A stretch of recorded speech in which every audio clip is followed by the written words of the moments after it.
In FNaF World speedrun category, there are only 3 types of runs you can do. Any of these 7 endings, a full 100% run of the game where you get all chips and all endings, and the run most people are familiar with, 157%, where you get all chips, all bytes, all characters, and all endings in one run. But there's one type of speedrun that no one has ever dared to even think about doing before. This run is considered to be so long and difficult that it doesn't even have a category on the official speedrun.com list. Well then, let me introduce you to FNaF World's most mentally draining challenge ever in 700%. You see, one technical 100% run of FNaF World is very long. You need to collect all chips that are all scattered around the main world, all bytes that need to be purchased from different kinds of shops, and collect all 48 characters, which can only spawn with very small rarities after a normal fight. But I wanted to do something different. Like I previously mentioned, there are 7 endings in the game.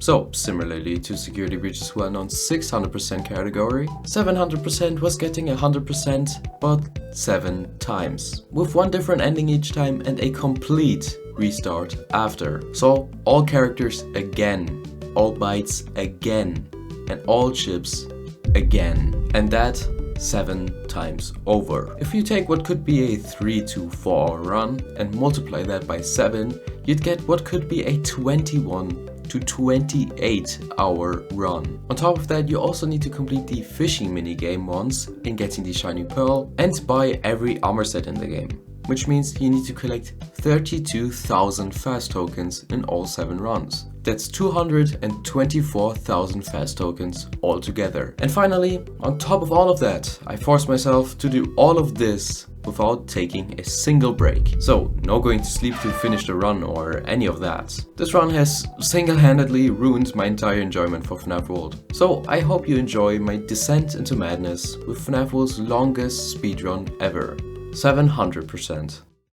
This probably was my most mentally taxing challenge ever, so I would really appreciate it if you'd subscribe, but only if you enjoyed the video. Before even starting the run, there are a ton of rules, routing and practicing that goes into this. If you were to try this run yourself, there are a couple things to keep in mind. This run is completely glitchless. You can't use multiple windows of FNaF World to play simultaneously, no editing the game files at all, you have to play on adventure mode, no outside human methods of farming, so no putting small rocks on any of your keys to keep them locked down, or any use of an auto-clicker or key spammer. And lastly, you are allowed to reload the game with the F2 key. Also, most of you probably know this, but just in case, let me explain what FNaF World is. The core gameplay loop of FNaF World has you moving around a big overworld, split into 7 different areas. Inside all these areas you can find 3 different kinds of chips. Green chips in grey chests, mostly being guarded by some sort of boss or hidden behind some objects. Golden chips in yellow chests, which are always in case guarded by bosses. And red chips in red chests, which can be either obtained by glitching through an object via running into it, which will transport you in a glitched world with glitched enemies, or it can be accessed by walking through objects without hitboxes, essentially with a hidden path. These chips can range from different status upgrades, enemy attack blockers, or repeating attacks. While we need to collect every single one, I'll get to where to find them in the routing section of the run. Inside most of these worlds, you'll find Shopkeeper Lolbit. They are essentially the only way we can acquire any sort of bytes.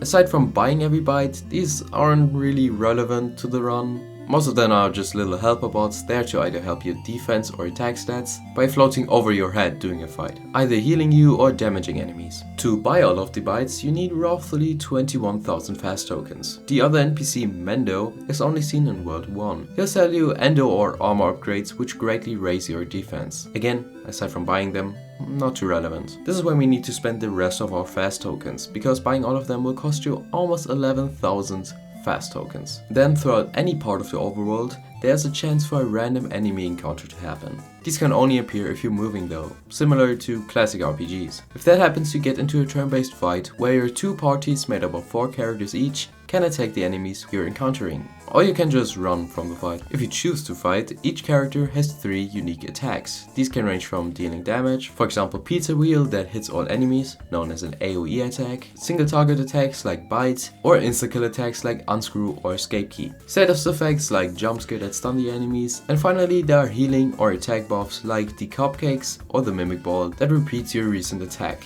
but half the speed. Once a fight is either won or run from, there's a chance for a character to appear. Once you've defeated them, they'll be accessible from the big 48 character roster. How and where these are unlocked, I'll get to later. Also, 8 of the 48 characters can only be unlocked via completing different minigames in FNaF World's 2.0 update. I'll get to those when it matters though. With that out of the way, how does a full 100% run look for 700%? Well, like I mentioned in the intro, we need to find all 40 characters. Get all of the 8 Halloween characters, collect all chips, get the shiny pill from Didi's fishing minigames that costs 10 fast tokens to enter, buy all armor sets and every bite, and then finish the game by doing any of the 7 endings. For 100%, I was going with the clock ending since that has a bit different routing to the others. Now this run starts immediately as you click the done button. Usually Fredbear yaps about the story, but when pressing F2, therefore reloading the game doing this, and then booting up the save file again will instantly spawn in the main overworld. After that we're going to be accessing the game's 2.0 update. Usually you do this after killing the hard mode's final boss, but there's actually a secret path if you keep walking into the trees and following the path. Once we've entered the update, we're going to get the 8 Halloween characters in this order. Nightmare On from Foxy.exe, Coffee from Freddy in Space without upgrades, Checker Bonnie from Freddy in Space with 2 to 8 upgrades, Purple Guy again from Freddy in Space with all 9 upgrades, Nightmare BB after getting the Foxy Fighters A rank, Jacko Chica after Foxy Fighters B or C rank, Chipper after Chica's Magic Rainbow sub 3 minutes, and Scott or Adam Dude after Chica's Magic Rainbow passed 3 minutes. All of these minigames are small little spin-offs that will be our main break from the character farming later on. To go over the minigames. Foxy.exe is essentially just a walking to the right simulator that is split into 3 different stages. Stage 1 is nothing. Stage 2 has a withered Freddy jump scare appearing after a couple seconds, and stage 3 has 4 cats that are avoided by standing behind pillars. To completely avoid any withered Freddy jump scares in the second stage, you'd want to pause at least once every 3 seconds. And because you're only kicked out of the minigame after 3 jump scares of any kind, for stage 3, you'd want to hide from the first 2 cats and damage boost past the last 2 cats because they take longer to get to you. Then we get to Freddy in Space, which will need to be beaten 3 separate times in order to get all 3 characters. If you see my How Hard is FNaF Really video, you already know how Freddy in Space works. Essentially you play as Freddy, traversing through 3 different stages with many different enemies that can either damage you if you run into them, or if you get hit by any of their attacks. Along with that, there are 9 different cupcake upgrades that upgrade your weapon. With no upgrades, your gun does not shoot far and does just a tiny amount of damage. And the more upgrades you've collected, the more damage you do and the bigger and further your shot travels, dealing a lot more damage. For the no upgrades run, you'd want to keep as much health as possible so that you have around 60 to 100 health points by the start of the last stage. Then damage boost past all 3 silver max that take 10 health from your total HP each hit. And once you're at the Scott boss fight, position yourself just right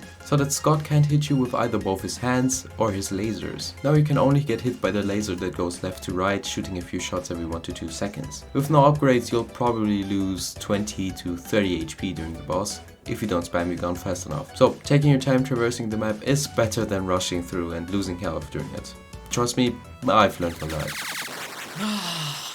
God damn it. For any upgrades, you only want to get the cupcakes that appear on your normal path. 2 at the very start, 1 in the bubble section, and 2 at the very end. Now again, damage boost past the 3 max with a good amount of health left, and spam Scott with your double shot. Then finally, all upgrades is the easiest, because after getting the 9th cupcake, you don't even need to spam. The fire rate is that high. The max at the end also just get obliterated if you hold down the shoot key. Scott 2 is easily dealt with. It's at this point that I realized I need to play Update 2's longest minigame, Freddy in Space, 21 times for this run.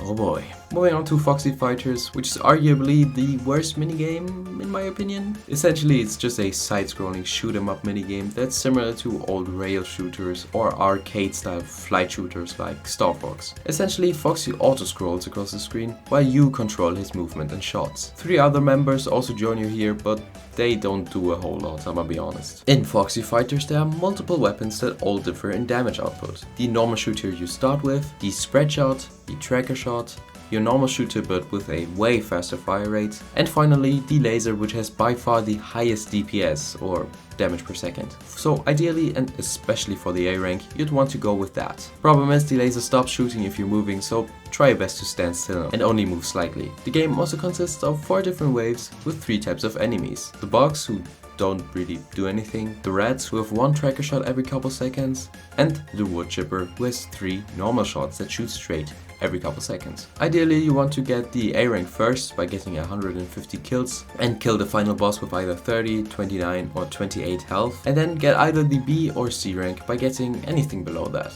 And last but certainly not least, there's arguably the best minigame, Chica's Magic Rainbow. Now this is the only minigame I really practice, to be honest. While it has some difficulty for the first few attempts,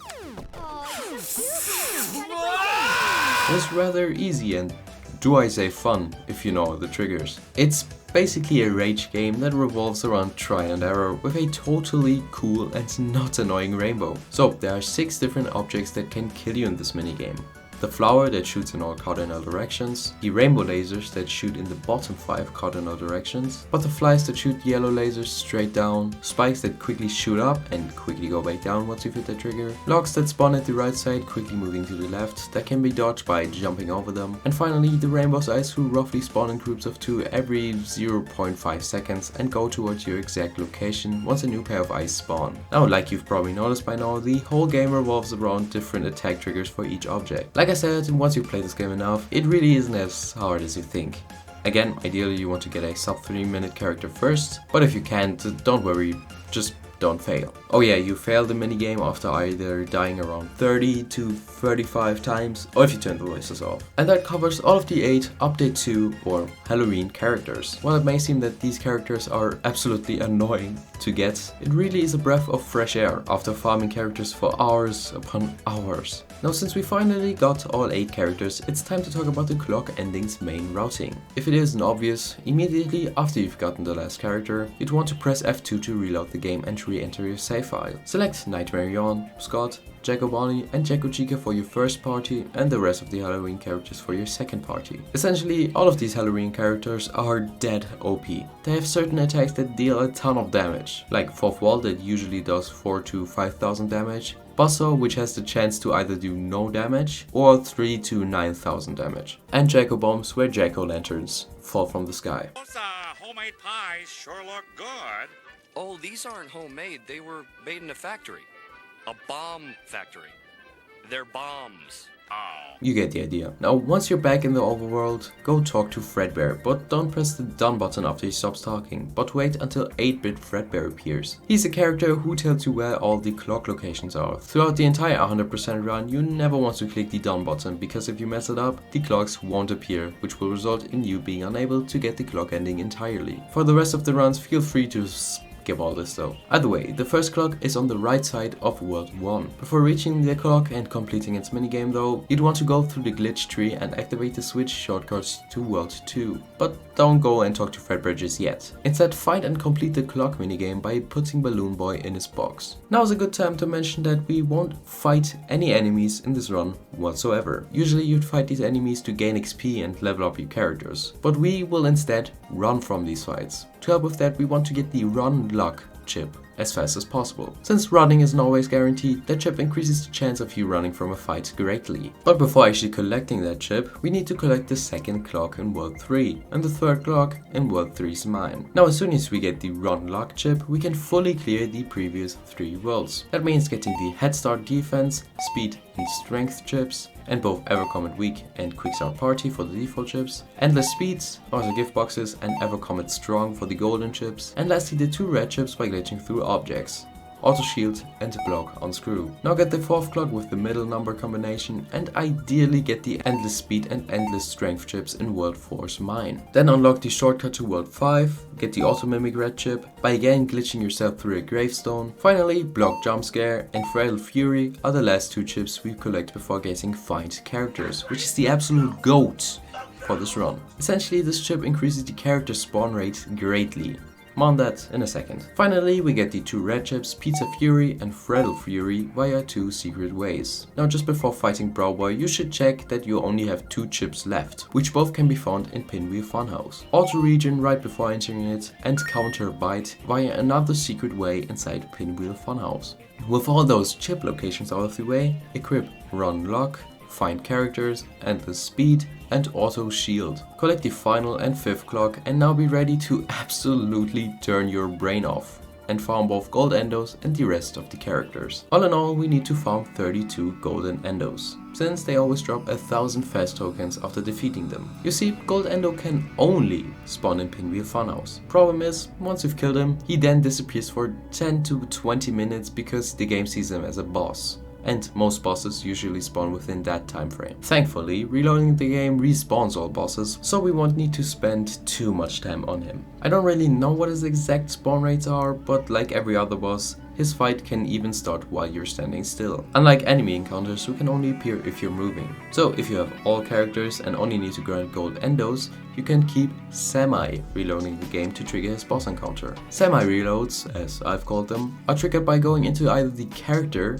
byte or chip selection screens and pressing the done button, which will work just like a normal F2 reload, but without respawning the bosses. As seen on the map, gold endo can only spawn in this specific part of Pinwheel Funhouse, I'm pretty sure, shown with this small red box on the map. Like I said, but I think. Don't hate me if I'm wrong. Essentially, we're doing these semi-reloads to trigger enemy or boss encounters, which is way faster than waiting for an encounter after getting out of a fight. So get used to seeing this exact screen for hours and hours and hours and hours. It's actually insane how many minutes, maybe hours, loading times take up from our total timer. I didn't use any auto splitter for this run, which essentially times a run without loading times. So I couldn't tell you how long it would be without loading times, and I won't re-time it.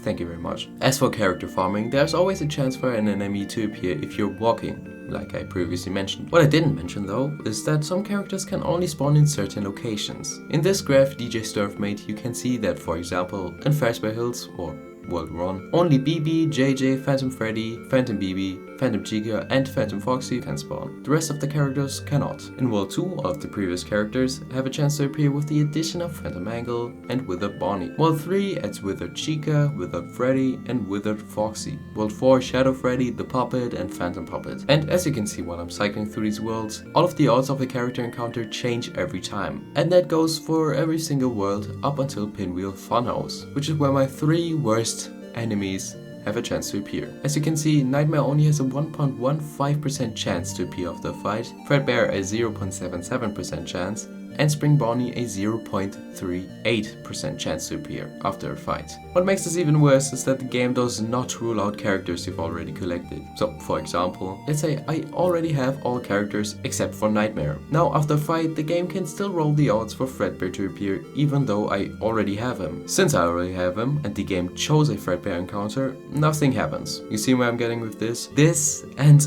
only this is the exact reason why character farming is so incredibly frustrating in this game. Normally, the game should not run the odds for Fredbear to appear if he's already in my character roster, which is dreadful. Scott, if you ever do FNaF World 2, please, I beg, change this, please. I hope that explains it well though. It's a quite frustrating and confusing code, so I hope I explained it well. If you do have any further questions with this, be sure to shoot them down in the comments. This character farming took roughly 2 hours and 15 minutes, with roughly 1.5 hours of that being character grinding for the last 3. Getting Fredbear and Spring Bonnie somewhat quickly, but taking around 44 minutes to get Nightmare, even though he has the highest chance of appearing out of the other 2.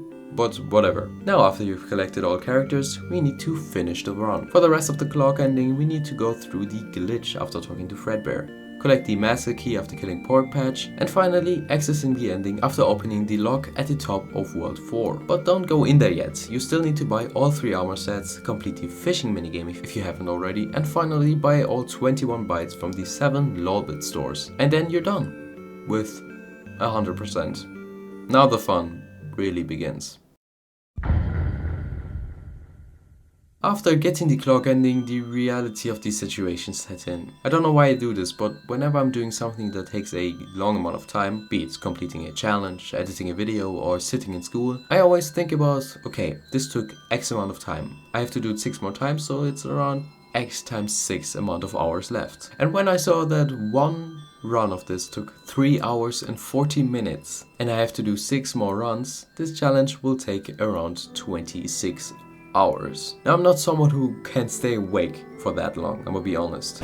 Before doing this challenge, I think the longest amount I've ever been awake was maybe 24 hours, if even that. So I will be completely honest and say I didn't think that I was going through with this challenge after all. The only thing keeping me going though were the routing and minigame parts of this run, since I was actually actively doing something, which can't be said for 90% of this run. It's hard to put into perspective how I was feeling this early in the run. Remember that this wasn't just a quick speedrun, but more of a marathon run. Doing the same thing 7 times over with a smidge of variation each time. This wasn't a test of speed, but a test of endurance. Yo, that is a quote, bro. This isn't a test of speed, but a test of endurance. Anyways, I wasn't going to just sit there and play the game 7 times without anything to keep me sane. So after 100%, I pretty much ditched the commentary for the character grunt section and just started watching YouTube. Did you know that you don't sink into lava? That was the most, terrible thing I learned in Iceland. If you do decide to watch the run back, then don't be surprised with little to no commentary being in it. The idea of streaming this entire thing was immediately gone when I realized that absolutely nobody is going to watch it. In retrospect, I should have maybe done it anyway, but things happen, I guess. If I ever do another challenge or speedrun of this magnitude, then I'll maybe stream it. Not sure if I will on Twitch or YouTube though, so if you're interested, let me know in the comments if you want to see me stream in the future. If you do, then be sure to follow my Twitter where I'll announce any upcoming stuff, be it video or streaming related. Back to 200%. It felt quite good when I got most characters in the span of 50 minutes, with only Spring Bonnie left. Now, sure, Spring Bonnie has a 0.38% chance to appear. Surely it won't take that long, right? That is what, a 1 in 263 chance of appearing after a fight, with the find characters chip activated. And by getting roughly 4 to 5 fights in a minute, it will take like 65, 52 minutes. Sure, if you get a bit unlucky, maybe 1.5 hours, right? Well, it took me 2 hours and 20 minutes, 140 minutes, just to get Spring Bonnie. I'm gonna be completely honest when I say that if I hadn't got Spring Bonnie sub 8 hours, this run would have never seen the light of day. I was so annoyed with this, I changed where I was playing the game from the Game Drop version to the Steam version. Maybe this would somehow increase my odds? Surely my Game Drop version was just broken, right? Little did I know, this did absolutely nothing. Nothing, absolutely nothing compares to that feeling though. The feeling of getting a character encounter after grinding through this exact same stupid cycle for that long. To keep me from doing something I'd regret, I went for a walk with my dog. To take in some of that fresh air and maybe go back to the run with a fresh mindset. It also, yes, is allowed for the run. Bathroom, food, and sure walkies breaks are allowed. Just nothing that takes a really long amount of time, like going to sleep or stopping the run just to chill for a bit. Now you may think, sure you went and took your dog for a walk, couldn't you just, splice the run? To which I say, yes, I could, but as you'll see in the proof video, I pulled up the Windows timer that's on PC and kept the recording running while I was away. The run had been going on for almost 8 hours and I'd been awake for almost 9 at that point and wasn't even close to being halfway done. Also, for 200%, I went with the universe end, which you can get if you interact with Fredbear, while also having Fredbear as your first character in your first party, where you'll then both explode into only legs.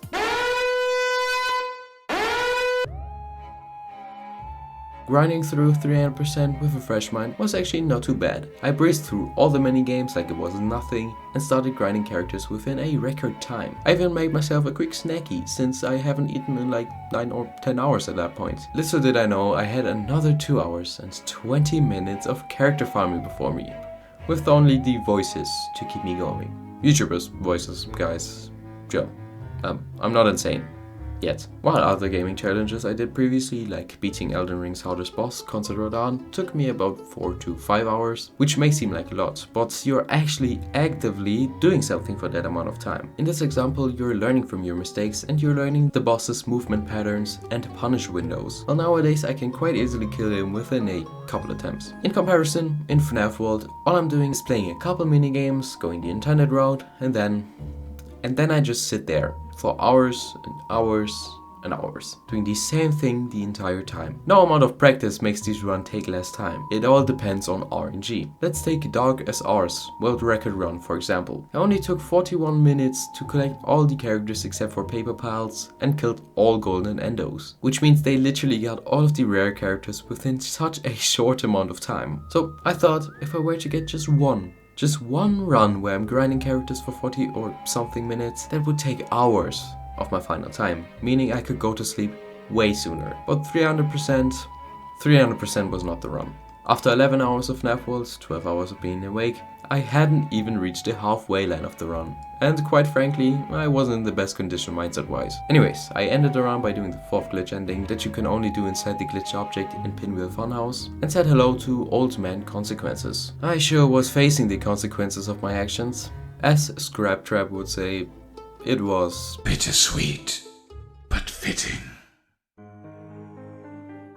When 1% started, I couldn't say that I was tired, like at all. It had been 12 hours when I reached the character farming section, and on my normal average day, 12 hours was nothing. But what I can say is that I was bored out of my mind. There's only so much YouTube you can watch before you inevitably get ultra omega bored. Before I started the run, I thought I could just study for my driver's license test or maybe do something else during the character farming part. But while it looks like I'm doing the same movement for the entire time, it still takes up my full attention. You see, my right hand was out of the question. I had to use it to keep semi-relearning the game by left clicking, no biggie, but my left hand was also not it. I had to hold down the keys after all to even trigger a fight or to run from it. In addition, I had to check with both my eyes to see that I'm not running from a character encounter. So there was no chance I could do anything other than watch something on my left monitor for the entire run. I'm completely honest when I say that the thought of cheating this run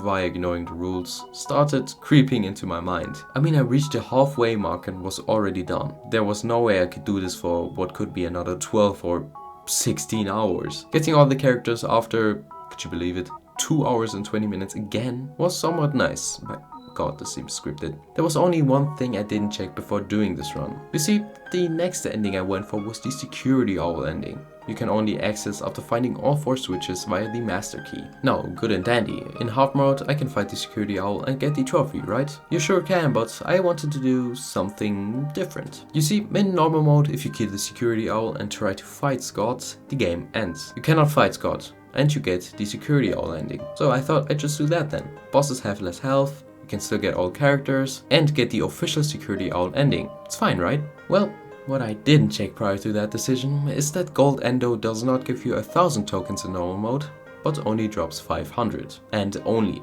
500 tokens after killing him, which means I didn't have to kill him 32 times, but 64 times. Well, not the biggest oopsie, I still wasted 15 more minutes grinding Golden Endos. If you ever think of doing this run, do not ever do this. I give you the IceeG stamp of approval to do 400% in hard mode and just quit after killing the security owl. That shit was not worth it. 15 hours in and no more breaks, I instantly started with 500% with the mindset of, okay, I did 300% before, I just need to do it again. And honestly, it kinda helped. Well, not nearly a world record time, I got all characters after just 2 hours this time, which means I'm slowly cutting down my 28-hour estimate to 26, maybe 27. My main motivation now was one thing and one thing only. To get a sub 24-hour run. With the first slasher and attack move that does 99,999 damage, but only has a 10% chance of hitting an enemy, I killed Scott and got the 5th ending in 500%, and I couldn't have been happier. 2 more left. 2 more. I said with a smile on my face. I was almost done with this annoying fucking challenge. And let me just say, my fantastic mood immediately came crashing down when I failed getting coffee in the Freddy in Space No Upgrades run. Honestly, I just wanted to get through it as fast as possible, and all of my reckless movement cost me a lot of HP. Only having 20 HP for this god boss was possible, but remember that I had been awake for almost 20 hours at that point. God fucking damn it. Well, a bit of an overreaction in retrospect. Failing this one Freddy in Space run really took a toll on my motivation. It's not that 5 minutes matter to me, it's the thought of playing this fucking long ass minigame again is what really annoyed me. If you still think I kinda overreacted, then do me a favor and try this run. be my guest. Little did I know that someone, somewhere, had a way to boost my motivation to an all-time high. I'll just let the clip speak for itself.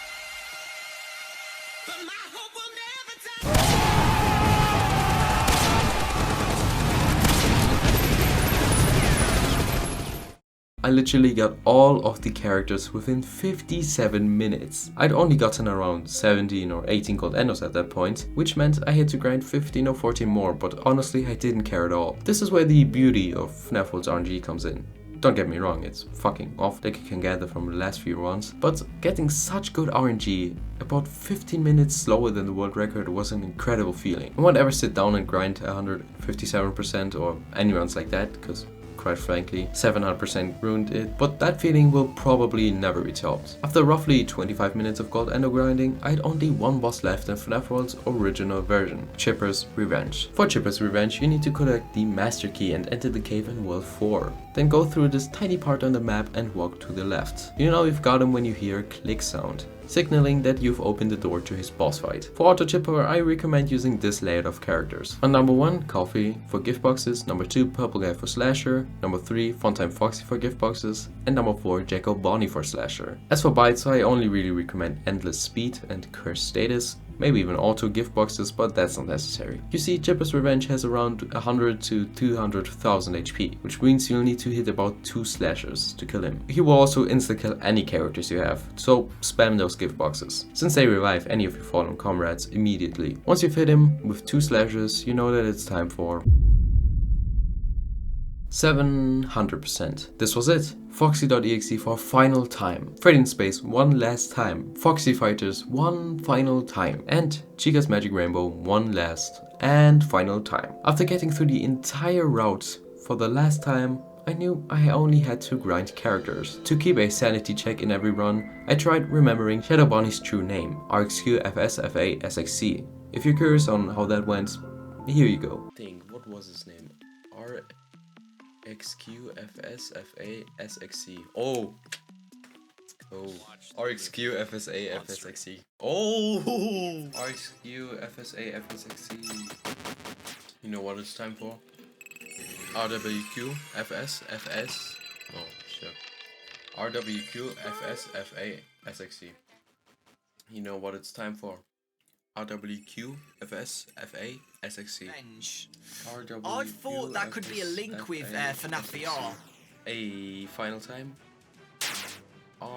Wait, no. RxQFSAFSXC. Hitting the 22-hour mark at the start of the character grind section is where I felt something I've only felt a bit doing 500% and since the early part of 600%. I was fucking tired.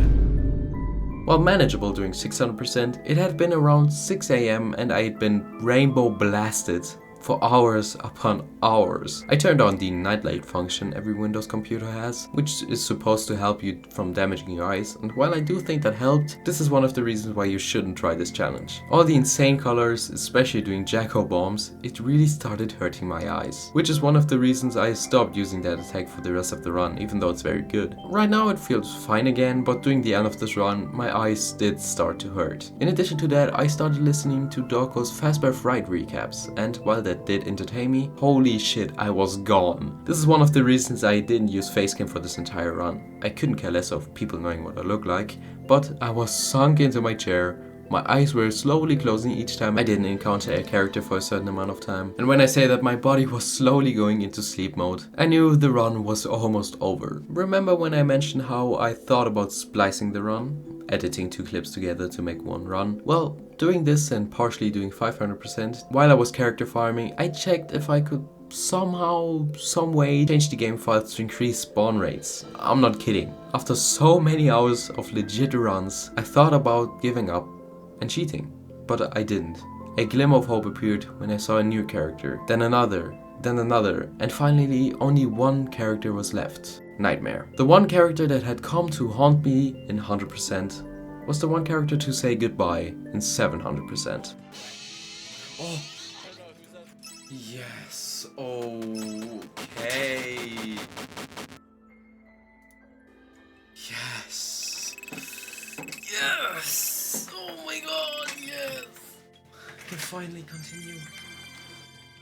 At that point, I'd actually been standing for around 10 minutes to keep me from falling asleep, and it helped. At 23 hours and 53 minutes, I got all bites, all chips, and the shiny pearl. And then there was only one thought that never left my mind. Sub 24 hours. You see, for Chica's Rainbow you need to have another set party. Nightmare on number 1 with Bubble Breath and 4th Wall, Jack O'Bonny on number 2 for Slasher, Scott on number 3 for 4th Wall and the Mega Virus, and on number 4 Purple Guy with Slasher again. In addition, you need to traverse a whole new world in a labyrinth. And once you've gotten through, you need to hit 3 to 4 slashes on her, since she has around 300 to 400,000 HP. I had no idea how this labyrinth worked, and I needed to hit 4 slashers. It's a very low chance to hit so many slashers, and I needed to kill her within 3 minutes. Was this even possible? But with only the thought of completing this run within 24 hours, I kept going.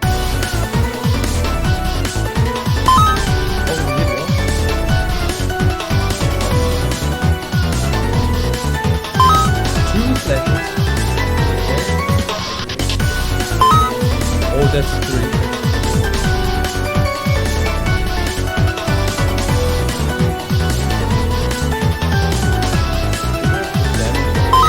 Yes! Sub 24 hours! Yes! Yes! That was an insane luck. Holy shit. 4 slashers. Oh my god. Sub 24 hours. We did it. That is FNaF World 700%. No breaks. Done. Oh my goodness, man. Don't let past IceeG fool you. I was absolutely cooked, done and tired. But I did it. FNaF World's longest, hardest and most insane run. Done. Sub 24 hours. Before ending off the video, I do have the full run posted in the description as an unlisted video, or maybe I'll make a second channel, I don't know yet, for proof that I did it legit. This was by far the craziest thing I've ever done. So thank you so much for sticking around till the end of the video. If pushing my body mentally and physically for this insane challenge doesn't deserve a sub and a like, then I don't know what will, to be completely honest. I woke up at 8 AM and finished the recording at 10:30 AM the next day. Do not do this. Don't ever do this. While fun in retrospect, sitting through the same agonizing run for 7 different times is actually insane. And I can't say that I'm proud of myself for doing this. But I won't ever do this again. I'd love for this run to be a category extension or just a normal run for the official speedrun.com leaderboard, so I can say I have a world record in something, but if we don't, that's completely fine too. If you do, for whatever reason, do the 700% run, then either tag me on YouTube, Twitter, shoot me an email, whatever, you deserve my entire praise. Enough sappy shit, I really want to thank you again for watching. Like, sub, comment, follow my Twitter, all that stuff if you enjoyed. And I decided to postpone the 50-20 video for now, because quite frankly I haven't beat it yet. But it's coming. It's coming. Probably not too soon, but it's coming. Anyways, I wish you an amazing rest of your day, and I've been your host and totally not insane mad lad, IceeG, signing off.